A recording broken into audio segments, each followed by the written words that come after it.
Welcome to the Connect Like Minds podcast. I'm your host, Sharryse. I interview people making a difference in their communities within their creative spaces.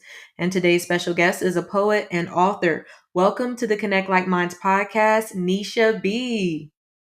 Thank you for having me. I'm Nisha B, born and raised in Philadelphia, PA. I'm an author, actress, entrepreneur. Um, and this is my life. thank you. We're gonna jump right into the interview. So, you were raised in Philly. Can you tell us about how life was growing up for you? Life growing up with me had ups and downs like any other household. Um, Growing up with siblings and one big house with cousins, grandmom, stepmom, mom. It was a lot of personalities, a lot of fights, a lot of a lot of trauma in general. And speaking of trauma, like, can you tell the listeners what type of trauma you had to endure while you were growing up? I endure a lot of physical, emotional, and verbal harm from family, neighbors, so called friends. When you, I guess, reached high school, me and you were talking earlier. When did the turning point happen? The turning point happened when I was 16 when I started high school. I actually was able to start sticking up for myself, but I really reached my breaking point when I turned 18. Hmm. Was there anybody around you at that time who helped you out, to get out of that situation? Not really because back when back coming up in that household, it was a lot of if you say something, it was a consequence to it. Mm. So, like, can you give me an example? Like, maybe like talking back that there would be a consequence to that, like getting hit or something like that. Talking back, if you went back and said this and that, they would play it off like nothing happened. They would cover it up, pretty much swept everything under the rug. And if Mm, you did like say anything, it was a lot of disrespectful name callings and a lot of hitting. mm. I'm so sorry that you had to experience that. No, I know you said that like at 16 things started turning around and changing. Did you while you were in high school, did you end up doing anything to help you as an outlet, like maybe dance, or did you start acting? What happened during that time? I did try out for dance classes, which I didn't make the cut to. But Mhm. when I did make the cut, it kind of left me at odds with myself because I was still learning myself, still getting out of my comfort zone. Mhm. So after that, I went into drama class, which I really loved, and then I didn't even finish the whole thing because my main focus was to focus on the main part of my education, Mhm. and I did at the graduation when I graduated at 17. At 18, that's when I got back into acting. And I did my first music video with Bria Marie, who was at Temple College. Yeah, she was at Temple, and Mhm. she was a singer, but she don't even sing no more. Mhm. And she was Okay. the one that gave me my first big break. That's awesome. Now, before we move further, this next segment is called Digging Deeper. And during this segment, I'll ask you thought provoking questions about your career and personal life. And so, after you graduated high school, what did you do next? Did you go to college? What did you do? I didn't go to college right off, but I did go to trade school because I didn't want to go right to college. I wanted a gap year Mm-hmm. because at the getting out of high school, it was stressful. All that homework, all them tests. I just wanted a break.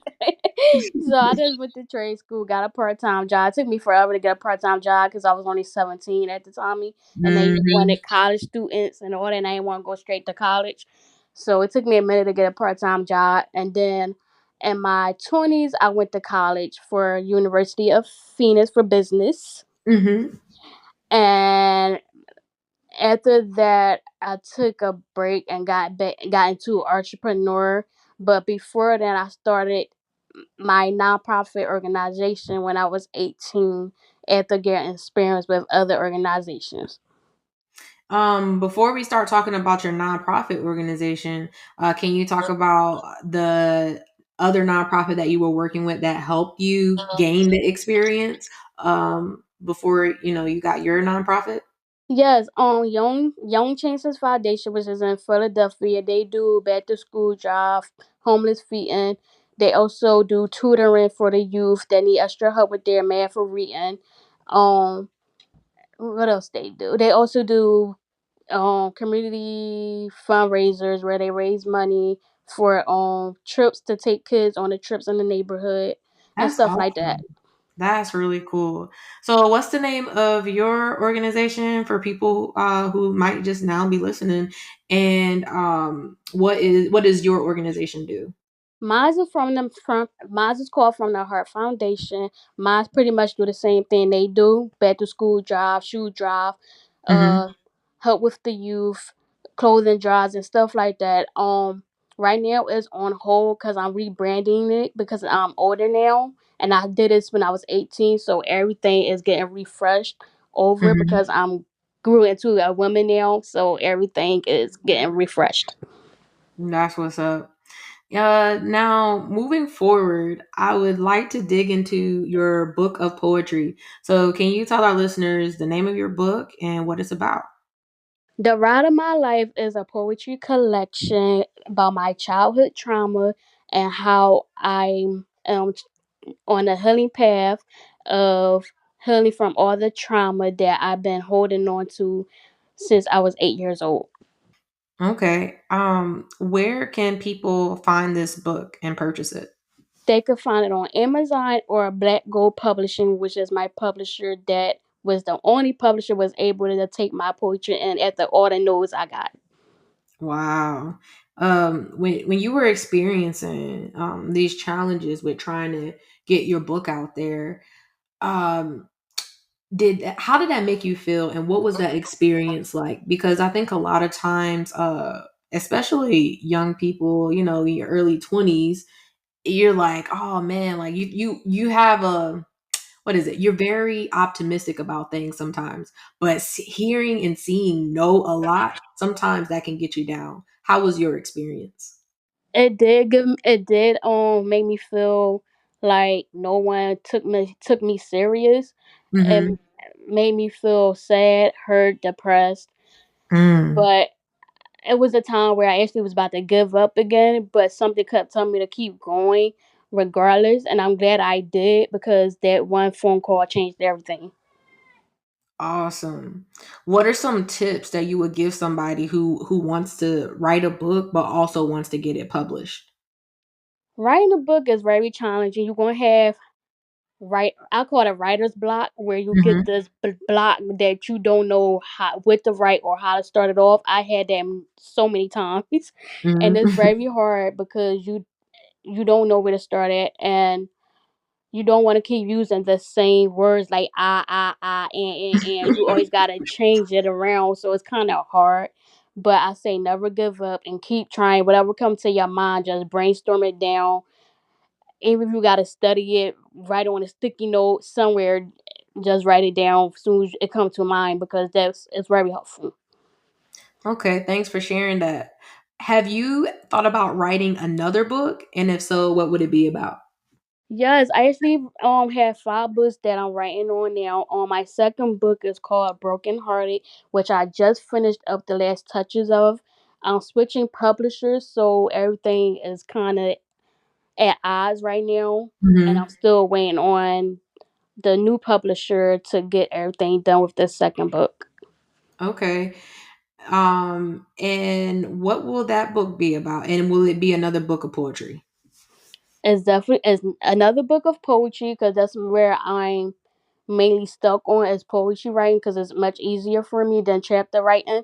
Mhm. Um, it's about dealing with heartbreaks, Mhm. and a lot of us experience heartbreaks. Everybody do it. Everybody been through it. Mhm. So it's basically my previous experiences with men and how I was treated, Mhm. and All of them is not their fault. Don't get me wrong. Some of it is my fault as well. I can own up to my accountability, and so it's basically on based on real life experiences when it comes to heartbreaks. Some of it's my past experiences, and some of our friends who are willing to share their story, but I didn't put their name in it because I didn't want their name to be known Hmm. for their privacy. So it's deep. Well, I can't wait to check that out.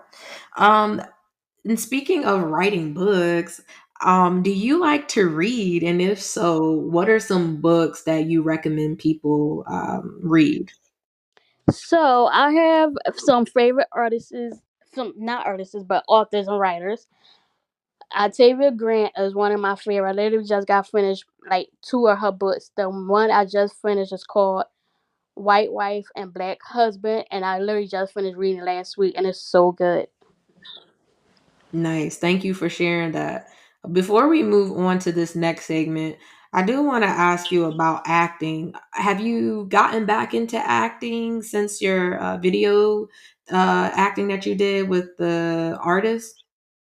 On and off, like it's been like ever since the writers strike with the industry, Hmm. a lot of films been pushed back. A lot of so everything's like literally that's near coming back open, and it's hard. You want to get some no's, you going to get some yeses. You going it's hard in the industry. Like it's literally hard. But I recently signed a contract with in New York with a talent agency.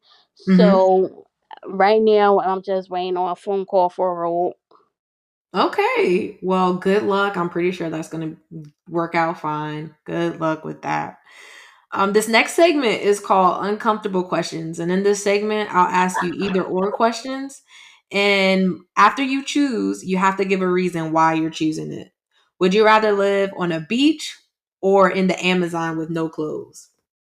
And why? Definitely definitely a beach because when you're going through tough times, sometimes that ocean breeze and that water breeze and the sunset helps relax your body and clear your mind. So Mhm. definitely the beach.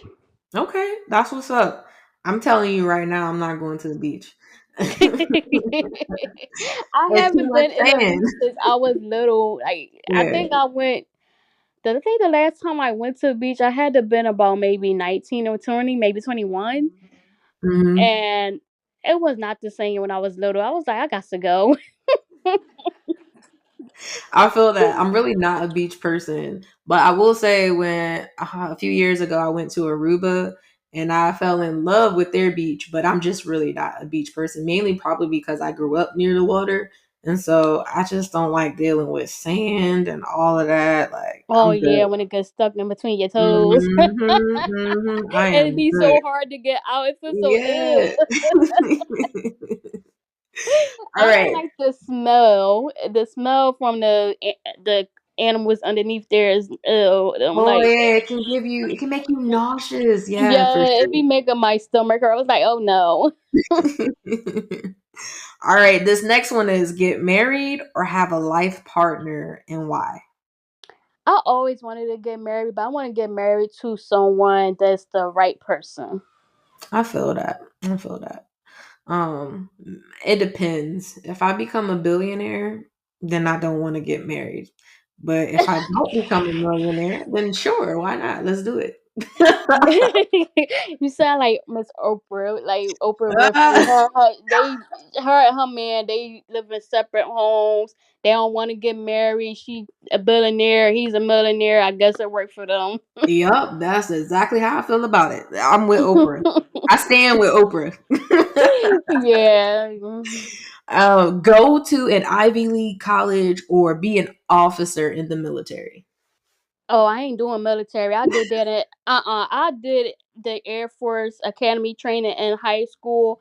I Hmm. loved it, but I ain't going. Ain't nobody gonna be get up at 5 o'clock in the morning doing some drills. No, nope. College, college. I've been there. I did the Air Force Academy. I know how the experience is. I ain't going to it. Nope.